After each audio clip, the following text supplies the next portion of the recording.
Goeienaand, lewende woord Centurion en almal wat ingeskakel is vir ons woordskool vanaand. Baie welkom. Ons hoop julle geniet hierdie woordskool vanaand. Hallo Wouter, ek is baie bly jy's hier. Ja, ek is bly jy's hier. Ja, ons het 'n great tyd gehad, 'n nice loofetefees gehou. En ja, wat is nog aan die gang in ons lewensstand? Ja, dan was so 'n bietjie van 'n rustige tyd en nou is ons weer aan die hardloop en dinge gaan gebeur nou weer. Dis die laaste stukkie van die jaar voluit.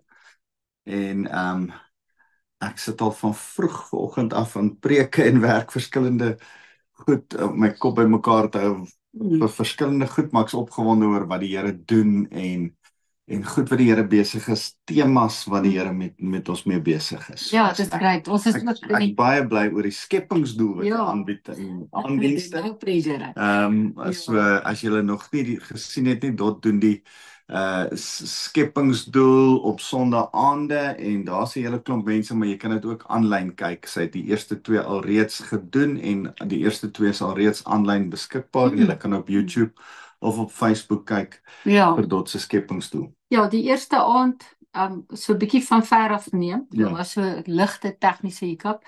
Maar ja, so sit maar die beeld af en nie skryf op die bord. Maar want dit die tweede aand werk beter. Ja, maar dit is by skepingsdoel of by die aanddiens op YouTube, op die app, download die app LBC. Ja. En dan gaan ons aan. Dit is baie lekker. Ek is hierdie week wat voor lê is ek by week 3.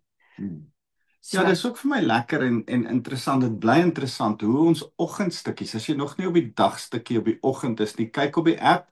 Ons dagstukkie is daar in die oggende, maar ek is ook, jy kan ook vir Renia kontak by die kerkkantoor of met my kontak maak, want ek het 'n WhatsApp groepie waarop ek elke oggend 'n dagstukkie post. Ek het vanoggend 3 uur die dagstukkie gepost, want ek was 3 uur wakker. Maar daarop is dit vir my verstommend oor hoe die Here besig is met 'n ding en dan is ons besig daarmee. Hierdie afgelope week praat die Here met ons oor hoe die Here in die wydingstyd, in die tempel toewydingstyd, met die Jode gepraat het in Johannes 10. Ons het Johannes 10 deeglik behandel die afgelope week in die stilte tydstuk. En intussen tyd is jy besig om oor talente te praat, ons is besig om oor ligte te praat. Chanukka fees is die toewydingsfees en ek gaan Sondag preek oor die menorah en toewyding en wat beteken die Joodse fees van Chanukka en hoe dit 'n implikasie op ons. So 'n bietjie daaroor gesels en maar al hierdie goed hou verband met mekaar. Ek praat oor môre met 'n groep pastore en dan gaan ek ook met hulle juis oor hierdie onderwerp praat van die Here wat lig bring. So ja, in die lig daarvan, kom ons bid saam. Here, baie dankie dat ons u woord saam kan oopbreek. Dankie dat ons verder uit Korintiërs kan bestudeer wat u vir ons sê en dankie vir die wonderlike boek van Korintiërs wat ons weer eens net saam kan lees, saam kan sien en dat dit ons lewe rig volgens beginsels wat waarheid is en ons vrymaak. Dankie Jesus. Amen. Nou Dot, ek het so voordat ons met 'n breek was, het ons die profetiese goed gedoen in 1 Korintiërs 12, die hele gawes van die Heilige Gees en dit was uitgesaai. 1 Korintiërs 13 het ons intens oor gesels en een Sondag ook daaroor gesels. En toe kom ons by 1 Korintiërs 14 en hierdie 3 is eintlik loop so mooi saam, eintlik al van 1 Korintiërs 11 af, daar gaan nie chaos in die kerk moet wees nie, maar dat daar 1 Korintiërs 12 'n gawe van die Heilige Gees in die binnekant van ons is tot opbou van die kerk saam. Verskillende funksies, een liggaam. 1 Korintiërs 13, maar dat dit in liefde moet geskied, nie vir ons eie gewin nie, maar tot voordeel van almal. 1 Korintiërs 14, as dit dan nou in liefde geskied, hoe lyk liefde? Liefde lyk ordelik. Liefde is nie chaos nie. Liefde is, ons maak mekaar nie deur mekaar nie, ons maak mekaar nie verward nie. Die gawes van die Heilige Gees en die liggaam van die Here funksioneer in 'n eenheid, in 'n mooi amper sê 'n mooi masjien saam. Waar die ratte mooi in mekaar, hulle krap nie op mekaar nie, hulle loop mooi in mekaar in. En dis 1 Korintiërs 14, as hy begin oor profesie praat, oor praat in tale, en oor goeie orde in die samekomste. Want onthou, die krisis waarmee Paulus gesit het in daai tyd veral vir die gemeente van Korinthe, maar vir die algemene Grieksprekende tyd, en veral vir Asië en Europa in daai tyd, die Griekeland gedeelte, nee, was sy probleem dan dat hier 'n kerk ontstaan het met 'n groot groep Jode in, wat nou tot bekering gekom het en in die Messias glo, en nou op 'n nuwe manier moet dink oor die Messias, en aan die ander kant 'n groot groep heidene wat die kerk saam met hierdie groep gejoin het, en toe die heidene nou by die kerk aansluit, kom hulle met al hulle heidense gebruike, heidense kultuur, heidense manier van dink, heidense manier van offergawes doen, en daarom kom hulle nou in die kerk en hou verkeerdelik die nagmaal. Vang snaakse goed aan in die kerk, en een van die goed is dat die tempelprostituie, wat ook die priesters was van die afgodedienaars, nou prominente plekke van leierskap in die kerk wil hê. En Paulus moet sê, wow, wag net so 'n bietjie.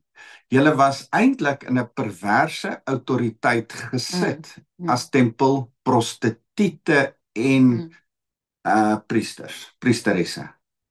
Nou as julle in die kerk kom, kan julle eintlik nie nou voor gaan staan en praat nie. Inteendeel, daar's nou 'n ander vorm van autoriteit wat eers moet plaasvind. En daarom het ons laasweek gekom by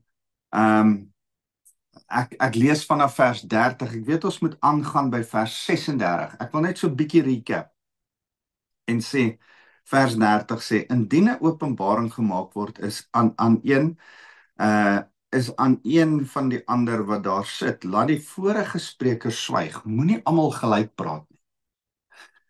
As ek 'n woord van die Here af het, en die Here gee my 'n preek vir Sondag, dan help dit nie, jy het ook 'n preek vir Sondag, en ons albei begin gelyk op die verhoog staan, en albei praat nie. Jy met daai kant van die gehoor en hierdie kant, hy sê dis onordelik.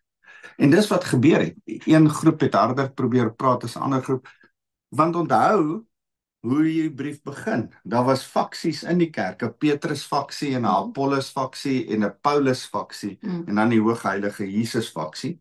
En dan praat hulle almal. Die een ou gee 'n Paulus preek, en die ander ou gee 'n Apollos preek, en die ander ou gee 'n Petrus preek, almal gelyk. En die arme gehoor moet daar sit en probeer uitfigure wat gaan aan. Nou sê Paulus, nee, stop net so gou 'n bietjie. Die een wat preek, laat hy preek. Die een wat 'n openbaring kry, laat hy openbaring kry. Maar laat almal nou net eers sit en vir hom luister. Een op 'n slag. Dit is logies vir ons, was nie logies vir hulle nie. Want julle kan almal een vir een profeteer, sodat almal onderrig en bemoedig kan word, vers 31. Die geeste van die profete is onderhewig aan die profete. So moenie vir my sê, die gees van die Here het oor my gekom, toe kan ek nie anders dit doen, toe moet ek opspring en begin profeteer of begin preek, ek kon nie, dis duiwelbesete, en ons het so 'n bietjie vorige week daaroor gepraat, maar as jy in die kerk van die Here het ons altyd beheer oor ons gees. Jy kan kies wanneer om in tale te praat, jy kan kies wanneer om te preek, jy kan kies wanneer om te sing, jy kan kies wanneer om enigiets te doen.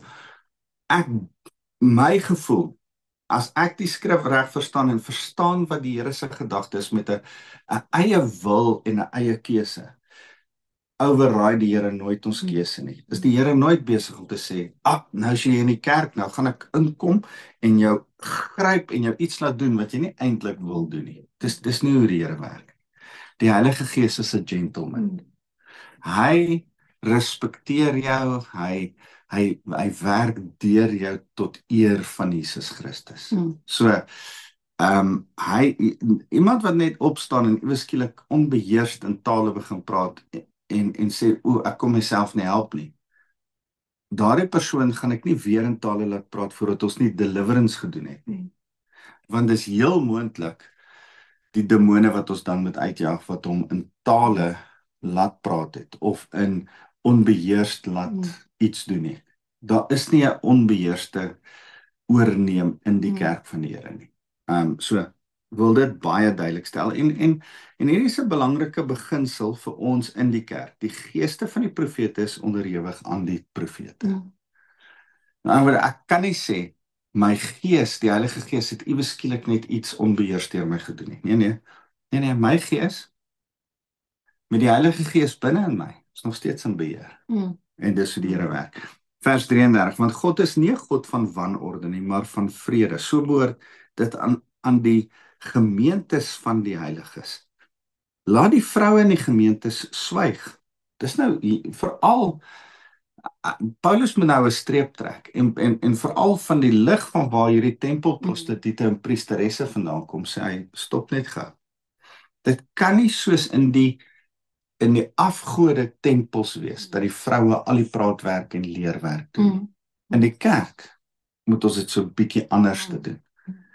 So ons is vir vrouens wat preek, jy preek op Sondag nou. Want jy moet die konteks verstaan van wat Paulus besig is om te sê. Hy is besig om tempelprostitusie en vroue wat oorneem te probeer in perke stel. Ek en jy praat baie oor hierdie, veral in die afgelope tyd praat ons baie daaroor dat vrouens kan in die bediening wees. Ek dink nie, daar's geweldig baie druk op vroue wat kerke lei. Dit sien ons. En daarom is ons van mening dat vroue kan preek. Ek dink deel van wat Paulus besig is om te sê, gaan oor die autoriteit van absolute leiding neem in die kerk. So hy sê, na die vrou in die gemeente swyg, want hulle word nie toegelaat om te praat nie, maar moet hulle self onderwerp, soos die wet ook sê. Nou, kom ons sê 150 jaar na 200 jaar terug toe, was hierdie skrif so aan vasgehang, dat die NG Kerk van die 1850s nie wou gehad het dat vrouens moes klas gee vir kinders met skole nie.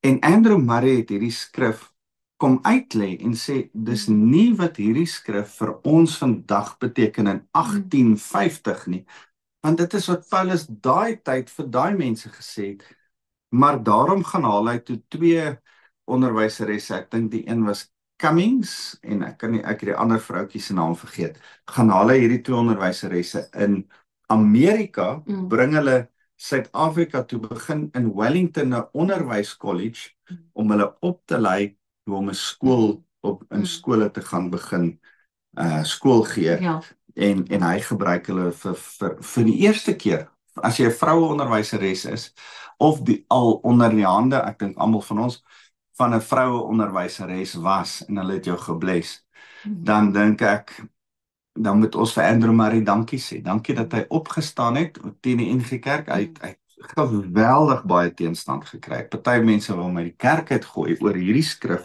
sê sy mag nie toegelaat word om te praat nie. En nou sê hierdie skrif, maar as julle iets wil leer, laat julle tuis hulle eie mans daaroor uitvra, want dit is in die skande vir 'n vrou om in die gemeente te praat. Dit is in die lig van die wanorde van wat in die gemeente in Korinthe gebeur het. Vers 36. Is die woord van God van julle afkomstig? Het julle die woord van God begin? Die antwoord is nee. Of het dit slegs julle bereik? Ja, dit het ons bereik, ons ore bereik. As enige een meen dat hy 'n profeet is, of dat hy geestelik is, behoort hy die dinge wat ek aan julle geskryf het, as 'n opdrag van die Here te erken. Maar enige een wat dit misken, word misken. Daarom, my broers, beywer julle om te profeteer en moenie die spreek in tale belet nie. Laat alles egter gepas en ordelik verloop. Gepas en ordelik. En ek dink dit is 'n mooi interpretasie en 'n mooi afsluiting vir 1 Korintiërs 11, 12, 13 en 14. Gepas en ordelik. Kerklik, en die woord ordelik is die Griekse woord taxis. Taktvol, Mooi, ordelik, reg, smaakvol sal ons ook kan sê in Afrikaans. So, in die lig van dit alles, kan ons 1 Korintiërs 12, 1 Korintiërs 13, 1 Korintiërs 14, in die kerk word dit geweldig verskillend geïnterpreteer. Ek en jy sit vanoggend en gesels oor cessationalists, mense wat sê dat want dit is besig om voor te berei vir Sondag en die gawes van die Heilige Gees waaroor sy gaan praat by Skepingsdoel, en ons is besig om te praat oor 'n groot gros in die kerk, 'n groot gedeelte van die kerk wat glo dat die gawes van die Heilige Gees het ophou funksioneer as bonatuurlike gawes aan die einde van die 1ste eeu, aan die einde van die aposteltyd. Toe die apostel sterf, toe sterf die gawes. Toe cease dit, vandaar die woord cessationalists. The gifts, the miracles ceased. Dis wat hulle glo. Ons glo dit nie. Ons glo dat die God van wonders nog steeds die Heilige Gees binne in ons gee. Hy is gister, vandag en môre dieselfde. Hy laat nog steeds wonderwerke deur ons gebeur. Die wonderwerk van tale spreek gebeur nog steeds deur ons. Die wonderwerk van genesing met handeoplegging wat Jakobus beskryf in Jakobus 5 gebeur nog steeds om ons. Die wonderwerke van kos wat vermeerder, die wonderwerke van profesie, al hierdie wonderwerke is nog steeds bonatuurlike goed wat die Here deur ons gebruik. Net so tussen hakies, ek's besig met 'n hele ding wat ek met pastore gaan praat oor AI. En ek wil graag met julle begin gesels, met die gemeente begin gesels oor AI. En verby die feit kom dat, is AI goed of sleg? Daar was jare terug, is die drukpers goed of sleg? Is die kar goed of sleg? Is 'n calculator, hulle het gesê 'n calculator gaan ons lui maak, en hulle was reg, 'n calculator ek dink ons was al lankal lui. Ek kan nie hoofrekeninge doen sonder 'n calculator nie. Maar die feit is dit het ons meer effektief gemaak. Drukpers het ons meer effektief gemaak. En luister, vir die Katolieke was dit boos, want toe kan almal 'n Bybel in hulle hand hê. Vandag kyk ons terug en ons sê prys die Here vir daai tegnologie. 'n Kar, mense het gesê, "Sjoe, dis 'n ewel van die duiwel af. Mense gaan doodgaan in karre." En hulle was reg, mense gaan dood in karre, maar daar word baie meer goed gedoen as sleg. Calculators, TV, computers, noem dit wat jy wil, tegnologie. Selfone. Dit kan vir sleg gebruik word, maar dit kan ook vir goed gebruik word. AI kan vir sleg, dis net 'n instrument. Maar die Gees van die Here kan dit vir goed laat gebruik. En ek wil vir jou sê, ek gaan mense 'n bietjie engage oor AI en die etiek rondom AI. Mense in die werksplek, ons kinders vertel ons, hoe design hulle, hoe gebruik hulle AI in die mediese bedryf, hoe gebruik hulle AI in die ingenieursbedryf, in die trourokbedryf, in die finansiële auditbedryf. 'n Jong meisietjie met wie ek en jy nou gekuier het, wat op 'n sosiale media bemarker is, ek dink ek sê dit reg, vertel hoe sy content skryf vir die video's wat hulle moet maak, en sy gebruik AI. Almal om ons gebruik AI. As jy 'n bietjie ouer is, dalk nie so gereeld nie, bietjie jonger, gebruik dit al hoe meer gereeld. En ons behoort vir mekaar te sê, kan ons ook dit gepas en ordelik gebruik. Hierdie goed is deel van vandag se lewe. En Paulus is besig om ons moet 'n beginsel van gepas en ordelik in vandag vertaal. Dis wat Andrew Murray 150 jaar terug gedoen het, dis wat ek en jy vandag moet doen. En dit is 1 Korintiërs 12, 13 en 14. Okay, ek het 'n paar goed wat ek net ook wil sê wat ek uit hierdie tyd uit hierdie hoofstuk uit gekry het, en net 'n paar goed definieer. Ek dink as ons praat in 1 Korintiërs 12 oor die gawes en die rol, die verskillende gawes van die Heilige Gees wat daar is, en dan wat dit eindig met hierdie goed sal vergaan, maar die liefde sal bly staan. Ja, 1 Korintiërs 13 se einde, ja. Ekskuus, 1 Korintiërs 13 se einde en dan wat is liefde en al daai. Dan dink ek net altyd die mense wat sê ja, maar die profeties het vergaan dit, dan wil ek weet maar waar's die datum? Ja. Verstaan so, ons kan nie sê nie, ek glo daai goed gaan opbou in die hemel, want in die hemel gaan mense nie siek wees nie, so daar gaan nie 'n healing Ons hoef nie bediening wonderwerke te hê as ons in verheerlikte liggame gaan Ek dink ons gaan in die hemel vir mekaar profetiese woord gee nie. Hallo Wouter, die Here sê dit en dit nie, want jy's in sy teenwoordigheid, hy gaan dit vir jouself of die genesing of die so en mense verstaan nie heeltemal dit nie. Ek dink ook nie ons as mense moet dit probeer uitfigure nie. Maar ek kan nie sien uit die woord uit dat die Here sê toe die laaste apostel dood is, toe hierdie goed gestop nie. Nee. Dit was my interessant met 'n persoon wat nou die wederkomse datum aangekondig het of die wegraping datum, het hy gesê maar hy het 'n profetiese woord gehoor en hoe mense gekom het en die profetiese aangeval en gesê nee, maar daai tyd is verby. Dan dink ek, so watter datum maak jy bekend hou? Ja. Net ja, so hy het ook ironiese datum aan die einde van die eerste eeu gesit. Ja, gesê van die einde van die Heilige Gees en hier maak 'n ander datum, ek wou wat jy sê, ja. Ja, want hy sit dan 'n datum en dit uit die woord uit en ek dink ook nie dit was die intensie van die skrywer om hierdie skeiklyn nou te maak van hierdie tel van nou en daai. Dit was vir hierdie goed gaan vergaan. Ons leef gaan altyd bly. Ons leef in die kerkera. Dieselfde era, dieselfde Heilige Gees, dieselfde dinge wat geld vir Paulus en Petrus en Jakobus en Johannes as hy 90 na Christus openbaring kry van en 'n visioen van die Here kry en openbaring skryf. Daai selfde Heilige Gees woon in ons en ons is kerk lewendig vandag. Ja, ons kan foute maak. Ons kan foute maak met interpretasie. Dit sien ons met die aankondiging van die 23ste September is gaan die Here kom. Maar daar's foute met interpretasies, maar daar's nog steeds die Gees van die Here wat met ons praat. En dan ook wat ek wil sê, ons het nou gepraat oor vrouens in die bediening en dat ons sê, vrouens kan preek en dit. Ek dink mens moet versigtig wees want om te sê 'n vrou kan nie aan die hoof van 'n kerk wees nie. Daar is vrouens wat aan die hoof van 'n kerk is. Ek dink is 'n baie moeiliker pad. Maar dit is nie verkeerd nie, maar ek dink dis 'n moeilike pad. Ek sê altyd vir ek dink nie 'n vrou is gebou vir daai spanning nie. Net oor, so dit is vir my baie lekker om saam met Wouter in bediening te wees, maar hy's definitief oor my, so dit is my covering en dit beskerm my. Maar dan moet ons ook onthou dat die Here is soewerein en hy kan kies en hy rig leiers op. So as hy dan 'n vrou oprig as die hoof van 'n kerk, dan is dit die Here wat leierskap oprig.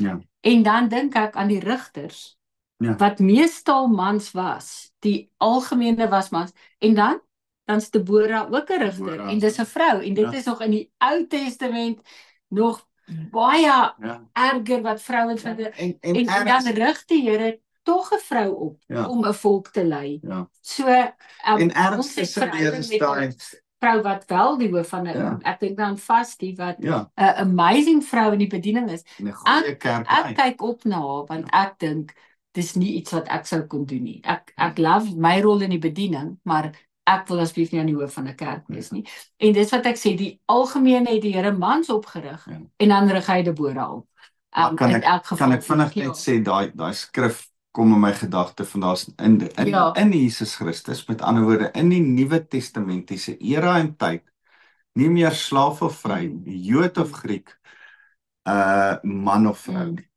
Die klassifikasies tussen mense, daar's nou net ongelowiges en gelowiges. En dis wat Paulus oor en oor probeer sê, die omstandighede moet hy aanspreek, die beginsel maak hy vas, as hy sê, daar's nie meer slaaf of vry, nie meer, terwyl daar nog steeds slaaf of vry was, nee, maar wanneer jy in Christus kom, moet jy, al is jy nog steeds 'n slaaf, self sien as 'n vry man.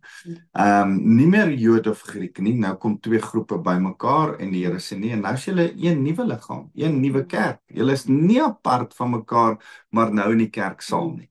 En nie meer man of vrou nie. Julle is een in Christus. Daar's 'n ander tipe autoriteit waaronder jy staan as jy in Christus Jesus is. So, ja, absoluut. ja, baie mooi observasie en ek dink wat ons vir mekaar moet bly sê is hierdie 4 hoofstukke veral geweldige moeilike hoofstukke om te interpreteer en ons moet besef deur 2000 jaar van kerkgeskiedenis heen is daar kerke wat in die geskiedenis en vandag nog baie verskil oor die interpretasie van 1 Korintiërs 11, 1 Korintiërs 12, 13 en 14. Ja, ek dink om vir die Here die onderskeiding te vra van wat was van toepassing in daai kultuur, in daai konteks, en dan nog boonop ook die roeping van daai gemeente en die rol wat daai gemeente moet speel, dat sekere goed gaan anders werk as in ander gemeentes. So mooi te onderskei dat Paulus het nie hier probeer kerkwet skryf en sê vrou mag nie praat nie. Maar in daai kultuur en in daai opset was dit, en vir die seisoen waarin daai gemeente was, moes Paulus eintlik so 'n bietjie sê, luister, ons stop nou alles. En nou gaan ons eers regpak. En daar's 'n sekere orde wat hy vasmaak met sekere beginsels. Gister stuur iemand vir my 'n foto van 'n Persiese tapuit wat hy vir sy vrou gekoop het.